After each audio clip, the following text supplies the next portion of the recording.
اور اللہ سبحانہ تعالیٰ سے ڈرتے رہا کرو، اور جان رکھو کہ اللہ سبحانہ تعالیٰ پرہیزگاروں کے ساتھ ہے۔ اہل عرب میں حضرت ابراہیم علیہ السلام کے وقت سے یہ قاعدہ چلا رہا تھا کہ ذی القعدہ، ذی الحج اور محرم کے 3 مہینے حج کے لیے خاص کیے تھے، اور رجب کا مہینہ عمرے کے لیے خاص کیا گیا تھا، اور ان 4 مہینوں میں جنگ اور قتل و غارت گری ممنوع تھی، تاکہ زائرین کعبہ امن و امان کے ساتھ خدا کے گھر تک جائے اور اپنے گھروں کو واپس ہو لے۔ اس بنا پر ان مہینوں کو حرام مہینہ کہا جاتا تھا، یعنی حرمت والے مہینے۔ اس آیت کا منشا یہ ہے کہ ماہ حرام کی حرمت کا لحاظ کفار کریں تو مسلمان بھی کریں، اور اگر وہ اس حرمت کو نظر انداز کر کے کسی حرام مہینے میں مسلمانوں پر دسترازی کر گزریں تو پھر مسلمان بھی ماہ حرام میں بدلہ لینے کے مجاز ہیں۔ اس اجازت کی ضرورت خاص طور پر اس وقت پیش آ گئی کہ اہل عرب نے جنگ و جدل اور لوٹ مار کی خاطر نسی کا قاعدہ بنا رکھا تھا،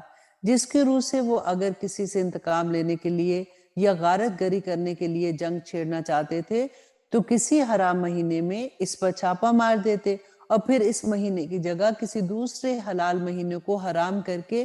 گویا اس حرمت کا بدلہ پورا کر دیتے۔ اس بنا پر مسلمانوں کے سامنے یہ سوال پیدا ہوا کہ اگر کفار اپنے نسی کے ہیلے کو کام میں لا کر کسی حرام مہینے میں جنگی کارروائی کر بیٹھیں تو اس صورت میں کیا کیا جائے؟ اسی سوال کا جواب اس آیت میں دیا گیا ہے۔ اور اب آیت نمبر 195 میں اللہ سبحانہ تعالیٰ فرماتے ہیں، اور اللہ کی راہ میں خرچ کرو اور اپنے ہاتھوں ہلاکت میں نہ پڑو، اور اچھا سلوک اور احسان کرو، اللہ سبحانہ تعالیٰ احسان کرنے والوں کو دوست رکھتا ہے۔ یہاں پہ اشارہ یہ ہے کہ اگر تم نے جہاد میں خرچ کرنے سے بخل سے کام لیا اور اس کی وجہ سے جہاد کے مقاصد حاصل نہ ہو سکے تو یہ اپنے پاؤں پر خود کلہاڑی مارنے کے برابر ہوگا، کیونکہ اس کے نتیجے میں دشمن مضبوط ہو کر تمہاری ہلاکت کا سبب بنے گا۔ اللہ کی راہ میں خرچ کرنے سے مراد اللہ کے دین کو قائم کرنے کی کوشش کرنے میں مالی قربانی دینا ہے۔ آیت کا مطلب یہ ہے کہ اگر تم خدا کے دین کی سربلندی کرنے کے لیے اپنا مال خرچ نہ کرو گے اور اس کے مقابلے میں اپنے ذاتی مفاد کو عزیز رکھو گے تو یہ تمہارے لیے دنیا میں تو ہلاکت کا باعث ہوگا اور آخرت میں بھی تمہارے لیے ہلاکت کا باعث ہوگا۔ دنیا میں تم کفار سے مغلوب اور ذلیل ہو کر رہو گے، اور آخرت میں تم پر سخت باز پرس ہوگی۔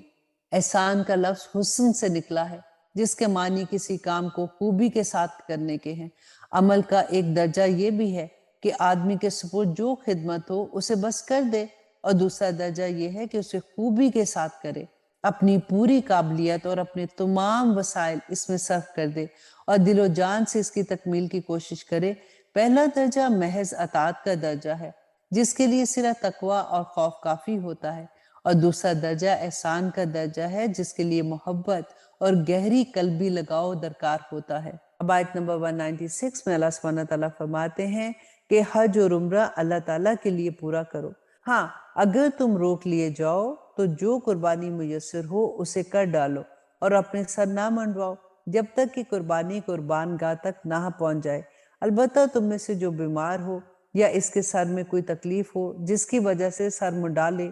تو اس پر فدیہ ہے، خواہ وہ روزے رکھے، خواہ وہ صدقہ دے دے، خواہ قربانی کر لے۔ بس جب تم امن کی حالت میں ہو جاؤ تو جو شخص عمرے سے لے کر حج تک تمتع کرے بس اسے جو قربانی میسر ہو اسے کر ڈالے، اور جسے طاقت ہی نہ ہو وہ 3 روزے تو حج کے دنوں میں رکھ لے اور 7 واپسی میں پورے کر لے، اور یہ پورے 10 ہو جائیں گے۔ یہ حکم ان کے لیے ہے جو مسجد حرام کے رہنے والے نہ ہوں۔ لوگوں، اللہ سے ڈرتے رہو اور جان لو کہ اللہ سبحانہ تعالیٰ سخت عذاب دینے والا ہے۔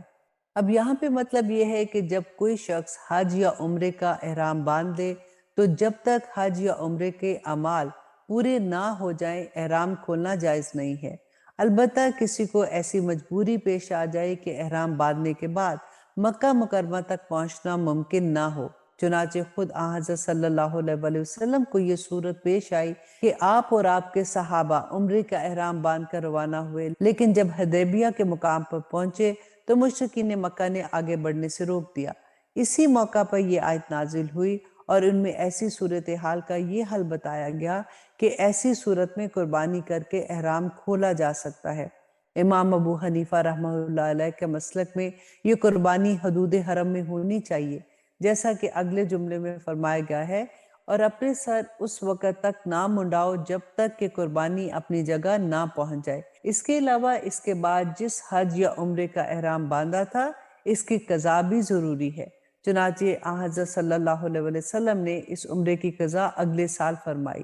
احرام کی حالت میں سر منڈوانا جائز نہیں ہوتا، لیکن اگر کسی شخص کو بیماری یا کسی تکلیف کی وجہ سے سر منڈوانا پڑ جائے تو اس کا یہ فدیہ دینا ہوگا جو یہاں مذکور ہے۔ حدیث کی روشنی میں اس کی تفصیل یہ ہے، یا تو 3 روزے رکھے جائیں، یا 6 مسکینوں کو صدقہ فطر کے برابر صدقہ دیا جائے، یا 1 بکری قربان کی جائے۔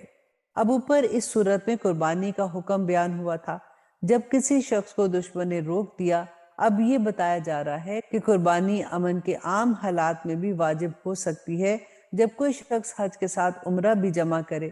یعنی قران یا تمتع کا احرام باندھے۔ اگر صرف حج کا احرام باندھا ہو جسے افراد کہتے ہیں تو قربانی واجب نہیں ہے۔ البتہ اگر کوئی شخص قران یا تمتع کے باوجود قربانی کی استطاعت نہ رکھتا ہو تو وہ قربانی کے بدلے 10 روزے رکھ سکتا ہے، جن میں سے 3 روزے عرفہ کے دن یعنی 9 ذوالحجہ تک پورے ہو جائیں، یعنی 9 ذوالحجہ تک پورے ہو جانے چاہیے، اور 7 روزے حج سے فارغ ہونے کے بعد رکھنے ہوں گے۔ یعنی تمتع یا قران کے ذریعے حج اور عمرہ دونوں کو جمع کرنا صرف ان لوگوں کے لیے جائز ہے جو باہر سے حج کے لیے آئیں۔ جو لوگ حدود حرم یا حنفی مسلک کے مطابق حدود میقات میں رہتے ہیں وہ صرف افراد کر سکتے ہیں، تمتع یا قران نہیں کر سکتے۔ اب یہاں پہ میں تھوڑا سا اور بھی ایکسپلین کر دوں کہ اس بات میں اختلاف ہے کہ قربانی کیے اپنی جگہ پہنچ جانے سے کیا مراد ہے۔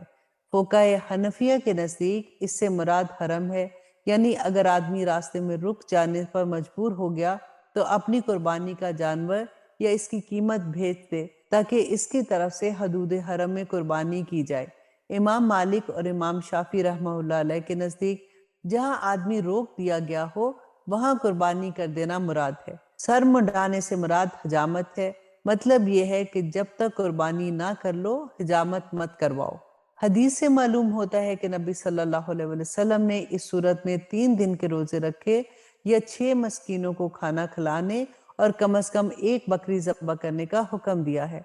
اور یہاں پہ یہ فرمایا گیا کہ وہ سبب اگر دور ہو جائے جس کی وجہ سے مجبوراً تمہیں راستے میں روک جانا پڑا، چونکہ اس زمانے میں حج کا راستہ بند ہونے اور حاجیوں کو روک دینے کی وجہ زیادہ تر جو دشمن قبیلے تھے انہی کی وجہ سے ہوتی تھی۔ جہالت کے زمانے میں یہ خیال کیا جاتا تھا کہ ایک ہی سفر میں حج اور عمرہ دونوں ادا کرنا بہت بڑا گناہ ہے۔ ان کی خود ساختہ شریعت میں عمرے کے لیے الگ اور حج کے لیے الگ سفر کرنا ضروری تھا۔ اللہ سبحانہ تعالیٰ نے اس قید کو ختم کیا۔ اب باہر سے آنے والوں کے ساتھ یہ رعایت فرمائی کہ وہ ایک ہی سفر میں عمرہ اور حج دونوں کر لے۔ البتہ جو لوگ مکہ کے آس پاس میقاتوں کی حدود کے اندر رہتے ہوں انہیں اس رعایت سے مستثنیٰ کر دیا، کیونکہ ان کے لیے عمرے کا سفر الگ اور حج کا سفر الگ کرنا کچھ مشکل نہیں ہے۔ حج کا زمانہ آنے تک عمرے کا فائدہ اٹھانے سے مراد یہ ہے کہ آدمی عمرہ کر کے احرام کھول لے اور ان پابندیوں سے آزاد ہو جائے جو احرام کی حالت میں لگائی گئی ہیں۔ پھر جب حج کے دن آئے تو از سر نو احرام باندھ دے۔ اور اب آیت نمبر 197 میں اللہ سبحانہ تعالیٰ فرماتے ہیں کہ حج کے مہینے مقرر ہیں، اس لیے جو شخص ان میں حج لازم کر لے وہ اپنی بیوی سے میل ملاپ کرنے، گناہ کرنے اور لڑائی جھگڑا کرنے سے بچتا رہے۔ تم جو نیکی کرو گے اس سے اللہ سبحانہ تعالیٰ باخبر ہے، اور اپنے ساتھ سفر خرچ لے لیا کرو۔ سب سے بہتر زیادہ راہ اللہ سبحانہ تعالیٰ کا ڈر ہے، اور اے عقل مندو مجھ سے ہی ڈرتے رہا کرو۔ یہاں پہ یہ بتایا گیا کہ بعض لوگ حج کو روانہ ہوتے وقت اپنے ساتھ کھانے پینے کا سامان ساتھ نہیں رکھتے تھے۔ ان کا کہنا یہ ہوتا تھا کہ ہم اللہ پر توکل کرتے ہوئے حج کریں گے، لیکن جب راستے میں کھانے پینے کی ضرورت پڑتی تو بسا اوقات وہ لوگوں سے مانگنے پر مجبور ہو جاتے تھے۔ اس آیت کریمہ میں یہ بتایا گیا ہے کہ توکل کا یہ مطلب نہیں ہوتا کہ انسان ہاتھ پر ہاتھ رکھ کر بیٹھ جائے، بلکہ اسباب کا اختیار کرنا شریعت کا تقاضا ہے، اور بہترین زاد راہ تقویٰ ہے، یعنی وہ زاد راہ جس کے ذریعے انسان دوسروں کے سامنے ہاتھ پھیلانے پر مجبور نہ ہو جائے اور اپنے آپ کو محفوظ رکھے۔ اور اب آیت نمبر 198 میں اللہ سبحانہ تعالیٰ فرماتے ہیں کہ تم پر اپنے رب کا فضل تلاش کرنے میں کوئی گناہ نہیں ہے جب تم عرفات سے لوٹو